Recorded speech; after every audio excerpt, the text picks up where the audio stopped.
Winter 1942, somewhere outside Stalingrad. A German officer stands in the snow, pointing at a formation of Soviet women soldiers lined up at attention. You can see it in his posture: contempt, certainty, dismissal. Behind them, apartment blocks, a tank, the machinery of war. These women wore oversized uniforms, stood in sub-zero cold, and flew wooden planes he called propaganda weapons. This photograph captured the moment before everything changed. Before 18 bombing runs in 23 nights destroyed his ammunition depot, killed 47 of his men, and proved him catastrophically wrong. Soviet women belong in factories, not cockpits, he'd said in October. By November, those same women, standing right there in that formation, had turned his defensive doctrine into burning wreckage. The Luftwaffe couldn't catch them. Radar couldn't track them. Searchlights caught only shadows. What he did after they bombed him 18 times made him a legend in the worst possible way. The red arrow points at him for a reason. By August 1942, the doctrine was absolute. German military precision versus Soviet chaos. The SS commander, veteran of France, Poland, the push through Ukraine, carried his binoculars everywhere. Iron Cross recipient. Stalingrad was supposed to be the final proof. Every evening, same ritual. Scan the front lines, confirm positions, sign off on supply reports. Control through vision, certainty through observation. Intelligence reports started mentioning something strange. PO2 biplanes, wooden frames, night raids hitting supply depots. He filed them under morale harassment, not strategic threat. Across the steppe, Marina Ruskova was assembling something the commander couldn't imagine. The 588th Night Bomber Regiment. All women. Stalin's personal approval. Pilots, navigators, mechanics. Every position filled by Soviet women volunteering for the most dangerous assignment in the war. The binoculars sat on his map table beside 18 red circles he hadn't drawn yet. Locations he didn't know would burn. In certainty, there's always a map of future humiliation. 23 miles from German lines, women in flight suits prepared canvas biplanes in darkness. The PO2, designed in the 1920s, wood and fabric construction, maximum speed 94 miles per hour, open cockpit. Agricultural trainers converted to bombers. Each one carried 2 bombs. That's it. No radio, no parachute, no guns. Marina Ruskova, legendary Soviet pilot, personally selected every woman. The commander lived in heated bunkers, strategic meetings, dismissive confidence. That first night raid came October 9th.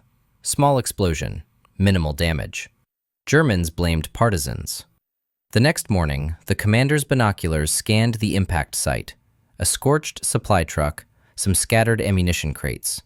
He didn't connect it to the wooden planes in the intelligence report. In his world, women weren't warriors. Physics and doctrine both agreed. Soviet desperation producing propaganda, not strategy. The burned truck meant nothing. The pattern hadn't formed yet. But 23 miles away, the women were already planning the second run. They'd learned something crucial that first night.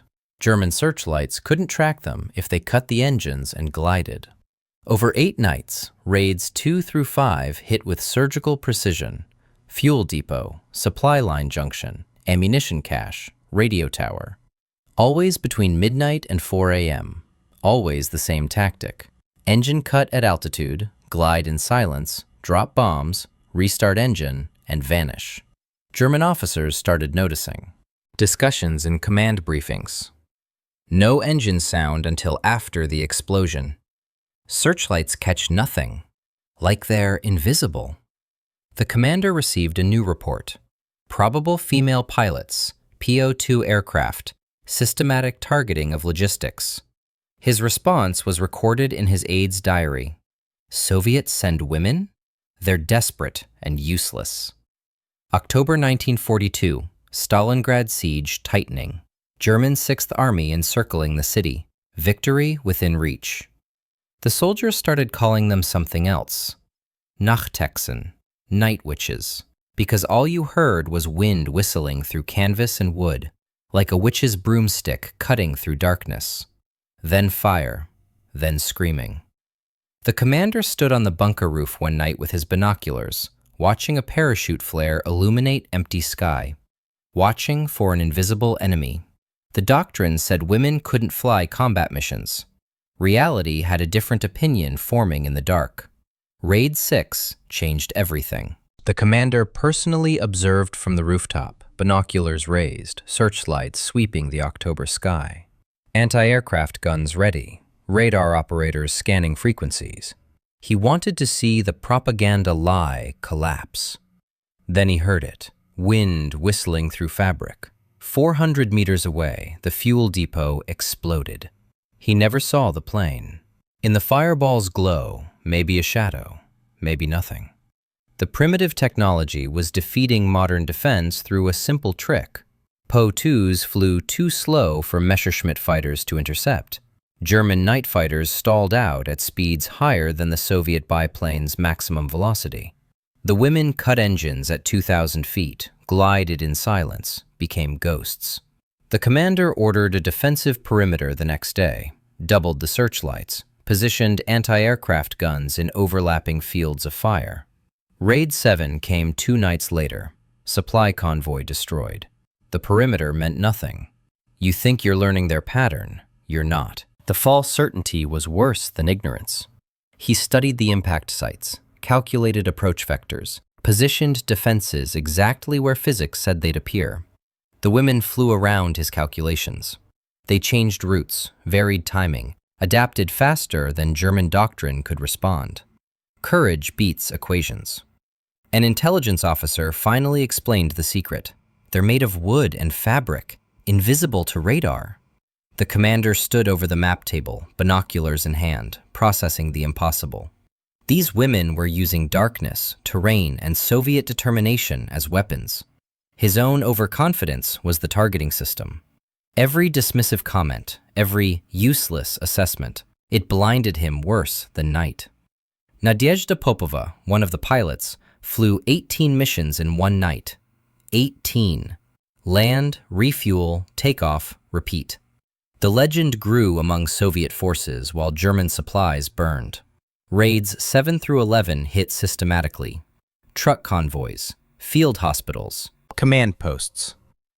Nothing spectacular, just steady, relentless erosion of German logistics. The commander watched through his binoculars as a convoy burned on the horizon. Orange flames against black smoke against gray dawn. 40 trucks, medical supplies, winter uniforms. He could see it burning. He couldn't stop it.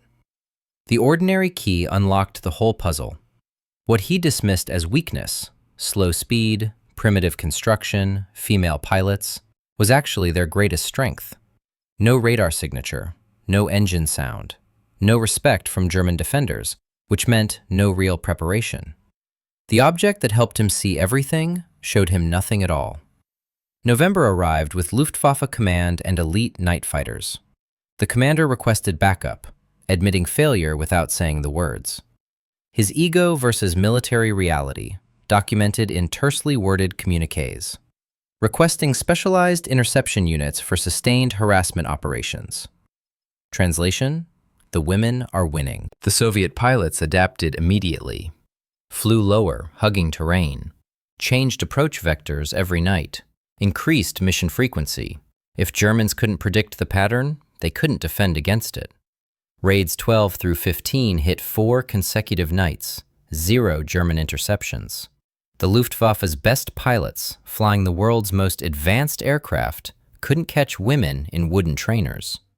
One night, a German night fighter shot down a plane, turned out to be their own reconnaissance aircraft. False certainty again. The commander watched through his binoculars as friendly fire lit up German positions. By war's end, the 588th Regiment would fly 23,000 sorties. 23,000. The PO-2 pilots became the most decorated Soviet women of World War II. But in November 1942, all the commander knew was that his defensive doctrine was collapsing under fabric wings. Another player had entered the game, Luftwaffe pride, and it changed nothing. The women kept flying. The fires kept burning. The binoculars kept watching failures stack up. Raid 16 almost ended differently. German searchlights caught a PO2 in full illumination. Anti-aircraft guns opened fire. Tracers ripped through the November darkness. Through his binoculars, the commander watched the fabric wing shred, saw the plane wobble violently in the searchlight beam. This was it. Vindication. Proof that women couldn't handle combat stress. Confirmation of doctrine. The plane didn't crash. The pilot, later identified as one of Yevdokia Bershanskaya's squadron, recovered, completed the bombing run on a shredded wing, and disappeared into darkness before fighters could respond. He watched the impossible happen, watched courage override physics. The binoculars shook in his hands, not from cold, from recognition. Technology wasn't the weapon, courage was. These women flew into searchlights and anti-aircraft fire in open cockpits, in fabric planes, in sub-zero temperatures, with no parachutes, no radios, no backup. They did it because someone had to, because Stalingrad was dying and someone needed to bleed the German supply lines. His doctrine crumbling wasn't about tactics anymore. It was about underestimating human will. The personal cost was emerging. His credibility, his certainty, his understanding of war itself, all questioned. The binoculars showed him the plane's shadow against clouds, survival that shouldn't have been possible. Reality teaching lessons doctrine refused to learn. Late November, the commander's bunker held a final defensive strategy meeting. The binoculars sat on the table, left lens cracked from being thrown against a wall in frustration. Officers studied maps, plotted vectors, calculated probabilities. Everyone knew Raid 17 was coming. The question was where. The commander deployed every remaining resource. Personal stake invested in stopping just one raid, proving doctrine could adapt, salvaging something from the humiliation. That night, Yevdokia Bershanskaya herself led the squadron. Soviet records confirm she commanded the 588th throughout Stalingrad. 3 formations approached from different directions. Decoy and real targets mixed, forcing Germans to split defensive coverage. The commander watched through cracked binoculars, cracked lens fragmenting his vision like his certainty. 3 fires bloomed across German positions. Ammunition dump, fuel depot, field command post. Perfect execution using their weakness as strength. Slow speed meant tight maneuvers. Fabric construction meant silent approach. Women pilots meant underestimation. Every element the Germans mocked became a tactical advantage. The discovery moment wasn't a revelation. It was accumulated humiliation crystallizing into understanding. These women had turned poverty into precision, desperation into doctrine, dismissal into victory. The commander set down his binoculars. The cracked lens split every fire into doubled images. Appropriate. Everything he'd seen wrong. Everything he'd understood, he'd misunderstood. The object that was supposed to bring clarity had only magnified his blindness. Raid 18 came on a freezing November night when German defenses reached maximum alert. The commander positioned himself at the forward observation post, binoculars raised, determined to witness something. Victory, understanding, anything but another failure. Searchlights crisscrossed the darkness. Anti-aircraft guns tracked invisible targets. Radar operators called out ghost returns. Then the sound, wind through canvas. Multiple PO2s inbound from different vectors, impossible to track, impossible to stop. The primary ammunition depot, the one he'd reinforced with triple guard, surrounded with searchlights, positioned anti-aircraft to make approach suicidal, exploded with enough force to light Stalingrad for miles. Through his binoculars, against the fireball, the commander saw a small plane silhouette with a banner trailing behind. Soviet pilots sometimes dropped propaganda leaflets with their bombs. The banner fluttered in the heat updraft. Mockery, psychological warfare, proof of presence. 18 successful raids proving useless wrong. The entire chain of moves visible now.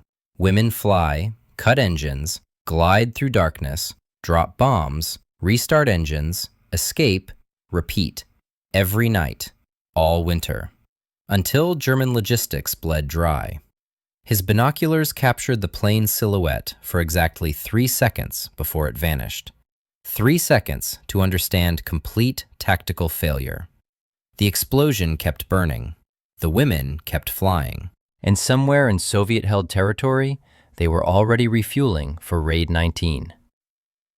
Dawn, after the 18th raid, found the commander standing in the ammunition depot ruins, binoculars hanging around his neck. Crater, 20 meters wide, burning metal, twisted artillery shells, melted supply crates, destroyed winter equipment. The efficiency his doctrine said was impossible demonstrated in smoking wreckage. Soviet women proved doctrine wrong. German credibility destroyed. Not through superior technology or overwhelming force, through courage, adaptation, and the enemy's contempt. Who got it? The Night Witches got vindication, recognition. Eventually, 23 pilots awarded Hero of the Soviet Union, the highest honor. The commander got reassignment. Historical pattern. Failures get removed quietly.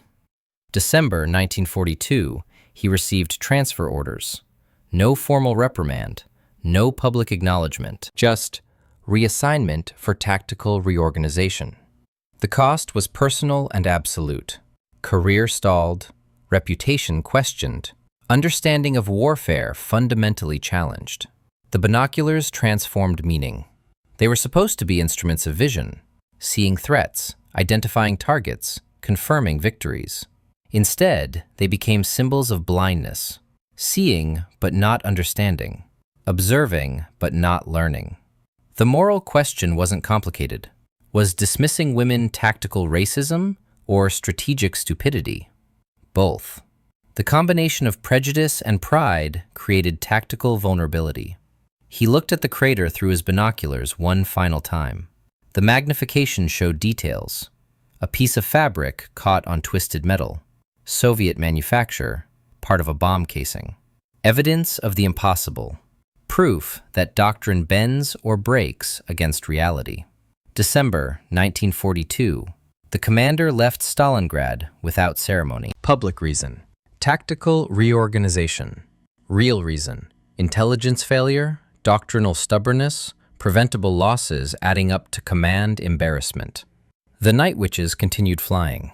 The 588th Regiment flew until Berlin fell in 1945. No pause, no mercy, no recognition from the enemy who'd learned too late. 23 pilots received Hero of the Soviet Union awards. Nadezhda Popova survived the war with 852 missions. 852 times into darkness, into anti-aircraft fire, into the impossible. The binoculars stayed behind in the bunker. Soviet troops found them weeks later when German positions collapsed. Small object, cracked lens, symbol of everything that went wrong. In immediate fallout terms, the balance sheet was clear. Soviet women proved combat capability under the worst possible conditions. German doctrine absorbed a lesson it should have known. Never underestimate courage. Never dismiss capability based on gender. Never let contempt replace analysis. But lessons learned through humiliation stick differently. Post-war German veterans confirmed the Night Witches' psychological impact. The sound of wind through canvas became a terror, not the bombs, the anticipation. Lying in darkness, knowing they were coming, unable to stop them, unable to see them, unable to do anything but wait for the whistling sound and hope the bombs fell somewhere else. The commander's fate? Obscurity. He never mentioned Stalingrad in post-war interviews. Some lessons are too expensive to discuss. Post-war, the legend solidified. German soldiers told stories in veterans' halls, quiet admissions over beer. The Night Witches were real, terrifying, unstoppable. Soviet pilots became symbols of resistance, determination, and female capability in combat. The commander disappeared into bureaucratic assignment, lost among thousands of officers whose careers ended in Eastern Front failure. Marina Roskova died in 1943. but her legacy flew every night until Berlin. The 588's full record emerged slowly. 23,000 sorties, 3,000 tons of bombs, 23 heroes of the Soviet Union. The Luftwaffe offered an Iron Cross to any pilot who shot down a night witch. Nobody collected. Too hard to hit, too brave to catch, too fast despite being slow. The transformation was complete. From certainty to cautionary tale, from decorated officer to anonymous failure, from doctrine to warning. The binoculars ended up in a Soviet military museum, labeled simply, "Captured from German Command, Stalingrad Sector, December 1942." Small object carrying enormous weight. Visitors see cracked glass, military-issue leather strap, standard Wehrmacht optics. The curators know the story. The SS commander who called Soviet women useless right up until they bombed him 18 times and counting. Some artifacts teach by what they witnessed. Others teach by what they failed to see. These binoculars did both. Same binoculars, different meaning. Artifact of underestimation. Symbol of blindness disguised as vision. What vanished? Commander's certainty. German invincibility myth. Dismissive doctrine that contaminated tactical analysis. What remained? Legend of women who flew wooden planes into hell and returned. 18 times that broke doctrine. 23,000 times that ended the war. The 588th Night Bomber Regiment's record stands permanent. Most successful harassment unit in World War II. Highest female casualty rate. Highest female decoration rate. The question lingers. How many lives could doctrinal flexibility have saved? How much faster could adaptation have shortened suffering? The commander held binoculars that showed him everything except what mattered. Real power isn't what you see coming, it's what you refuse to believe. The night witches proved that courage operates outside specification sheets, determination exceeds technical limitations, and dismissing people based on gender is tactical suicide. The binoculars that watched empire burn, eventually held by those called useless, teach the hardest lesson. Certainty is comfortable, adaptation is survival, and contempt creates vulnerability. In war as in life, what you can't imagine becomes what defeats you. The wind through canvas sounds like mockery now, a reminder that impossible means nothing to those with everything to prove.